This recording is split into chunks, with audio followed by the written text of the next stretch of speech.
This is the Maple Ridge Armoury Renegade. You could say it is Canada's coping rifle. This came into existence after the May 2020 Order in Council that banned the AR-15 and a whole bunch of other popular rifles. And its original intent was to be a host for AR-15 parts for the receivers that could no longer be used. All the other parts were unaffected, but that's why this thing exists. The catch is that it is a straight pull assisted rifle. It is not semi-automatic. Now, the only benefit that you can see of this, as opposed to a standard AR-15 or any semi-automatic rifle in Canada, was that you could have a barrel shorter than 18 inches.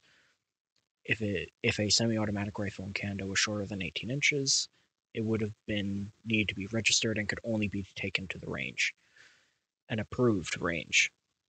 However, a manual action rifle just needs to have an overall length of 26 inches, and that's what this has. So it has a 12.5-inch barrel, and I have a fake suppressor from True North Arms in Canada, so it actually makes the barrel length about 17 inches. It's not a barrel extender, obviously, but it's as if it was a 17-inch barrel. It is chambered in 5.56/223. Take either or. It came with, this is a Gen 1, by the way. It came with a Magpul MOE grip. Now, I bought it used, and it came with a different Magpul stock. Can't remember which one was, but I replaced it with the MOE stock just because I prefer the way it looks and I prefer how it functions. And I just realized you couldn't see the fake suppressor before because it was out of screen, but this is the fake suppressor.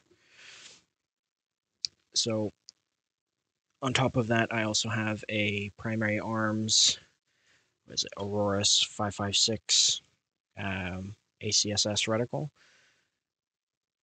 126 power on a Amazon stand, Amazon mount. It's absolutely made of Chinesium. I don't know if you can see the difference in aluminum, at least in the finish. It's absolutely Chinesium, but it actually has held up really well. I also have a Picatinny mount for this Wish.com KAC foregrip clone, which, look, it works. It works pretty well. And this rifle also comes with MRA's standard handguard, but I decided to take that off and get the Cornus M-Lock 15-inch handguard from True North Arms, and it fits around the suppressor, which is exactly what I was looking for. The last thing that has changed with this that I know of, because I believe this is different from stock, but I'm not sure, is the trigger. I have a Trigger Tech competitive 3.5 pound trigger, and I will show clear here. And it is excellent trigger. I should probably take off safety. That is an incredibly light trigger. It is fantastic for accuracy. The thing that originally came with, it was really heavy. I'm pretty sure it was just a mil spec, but man, in single shot, bolt action type rifles, that thing was absolutely not working for me. I'm sure it works fine in semi-automatic rifles, but it absolutely needed a change. Now, the reason this video is being made is because, at least for very likely a time being, this may or may not be the most popular rifle in Canada.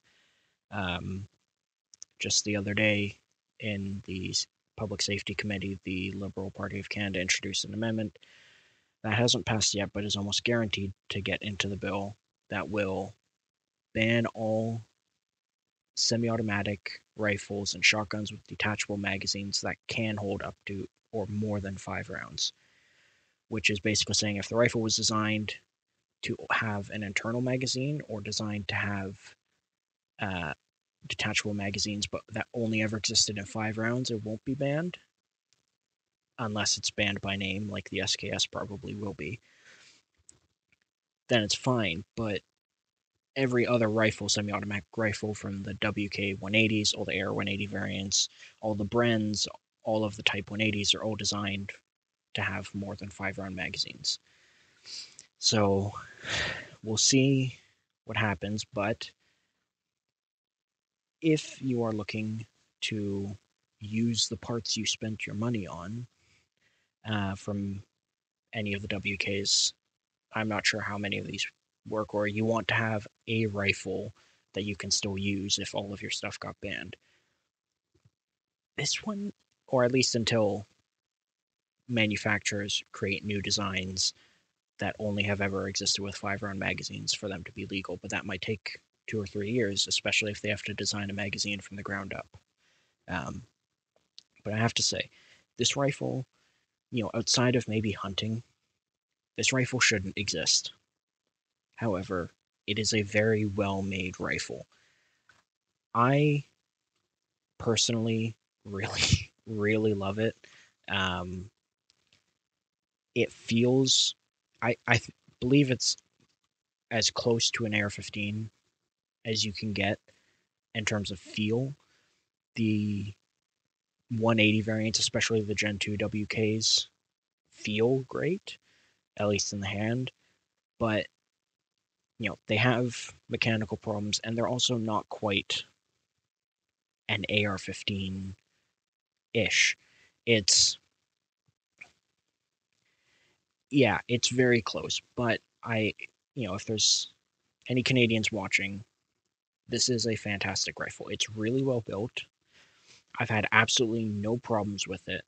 The barrel has been very accurate. I haven't measured MOAs, but I can tell you at 25 yards, which is where I've gone when I've gone to the range the last few times, this thing was landing shot on top of shot. So it is, at least from my uses, incredibly accurate. Yeah, it sucks that this has to exist, but it is what it is, and it is a good rifle. It's just that it shouldn't have to exist. So this is the MRA Renegade.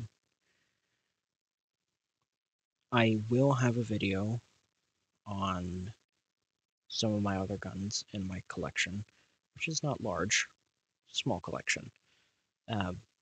But, why not? I've upgraded the filming from the Viz 100 video. I hope it looks better for you guys. I know that a lot of Polish people watch that video, presumably very interested in their Army service pistol. But this one is more geared to Canadians and other curious folk who want to see how bad things have gotten. But yeah.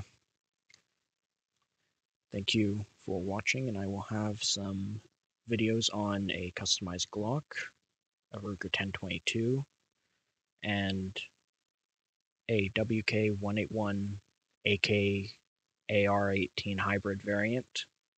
It'll be banned, but I'll have a video on it as an overview. So, thanks for watching.